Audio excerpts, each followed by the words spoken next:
Hello বন্ধুরা, আমি সুজাতা। আমার চ্যানেলে সবাইকে স্বাগত জানিয়ে আরেকটা আমি নতুন রেসিপি আরম্ভ করছি। সেটা হচ্ছে পটলের ডিমে আলুতে একটা পাতলা করে ঝোল বানাবো। পটলের ডিমে আলুতে একটা কারি বানাবো। পটলের ডিমে আলুতে কারিটা বানাবো, দেখুন কিভাবে বানাচ্ছি। কড়াইয়ে আমি তেলটা গরম করে নিয়েছি। একটু কড়াইয়ের তেলের মধ্যে একটু হলুদ দিয়ে দেবো আমি। ডিম দুটো ভেজে নেব।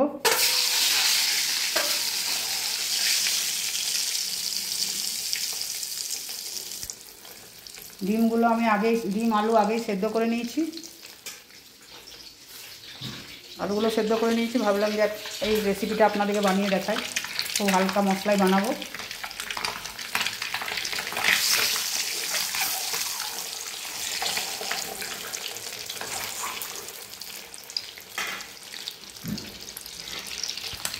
ডিমগুলো আমার ভাজা হয়ে গেছে, এবার আমি তুলে নেব।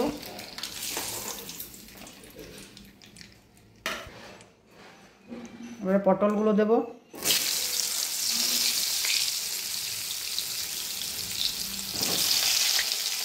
পটলগুলো একটু লাল করে ভেজে নেব।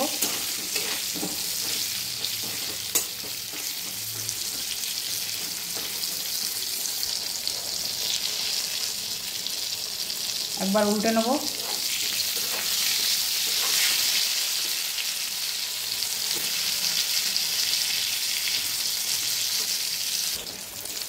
পটলগুলো আমার ভালো করে ভাজা হয়ে গেছে। এবার আমি পেঁয়াজগুলো ভেজে নেব।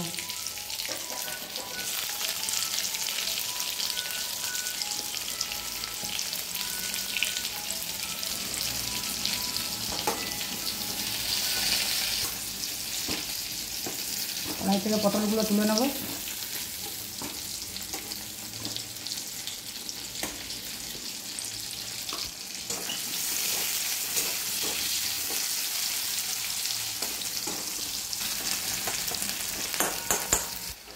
পেঁয়াজগুলো আমার হালকা করে ভাজা হয়ে গেছে। এবার আমি আদা আর লঙ্কা বাটাটা দিয়ে দেবো। আপনারা চাইলে রসুন বাটাও দিতে পারেন, কিন্তু আমি রসুন দিয়ে করছি না, আমি হালকা পাতলা কারিটা করব। টমেটোটা দিয়ে দেবো। হলুদ গুঁড়ো দেবো।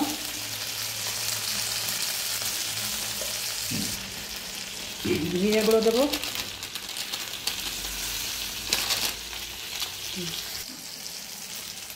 নুন দেব।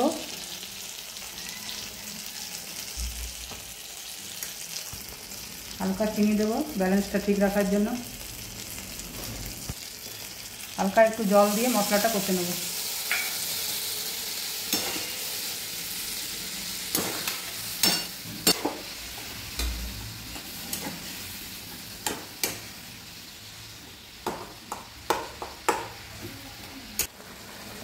এর মধ্যে আমি আলুগুলো দিয়ে দেবো।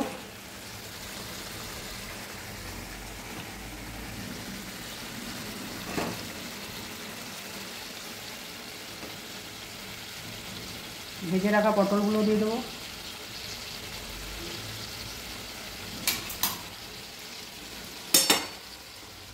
সব একসঙ্গে ভালো করে মশলাগুলো সবজির মধ্যে কষিয়ে নেব।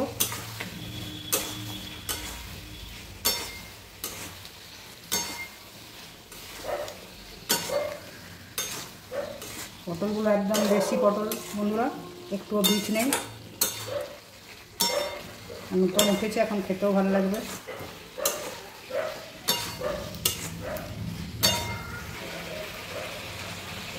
এই দেখুন বন্ধুরা, একদম দেশি পটল।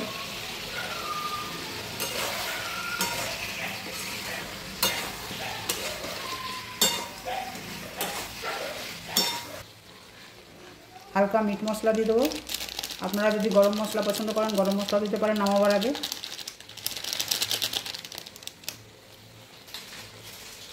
ভালো করে একসঙ্গে সব মিক্স করে নেব।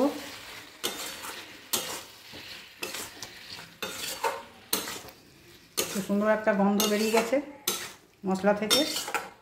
এবার আমি জল দিয়ে দেবো।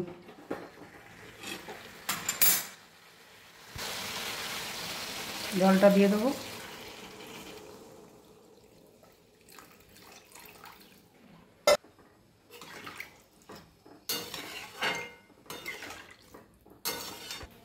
বন্ধুরা ঝোলটা ফুটে এলে আমি ডিমগুলো দিয়ে দেবো, ততক্ষণ আমি ফিরে আসছি। বন্ধুরা আমার ঝোলটা ফুটে এসেছে, এবার আমি ডিমগুলো দিয়ে দেবো।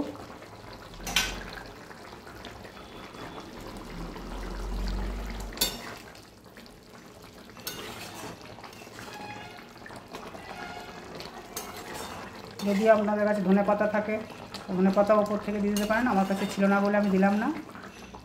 এরকমভাবে যদি গরমের দিনে পাতলা একটা কারি বা ঝোল বানান, দেখবেন ভাতের সঙ্গে খেতে খুব সুন্দর লাগবে।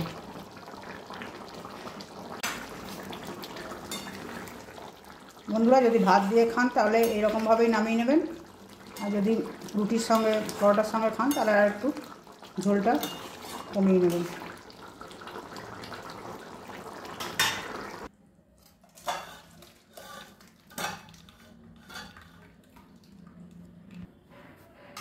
বন্ধুরা পটলের ডিমে আলুতে ঝোলটা আমার হয়ে গেছে।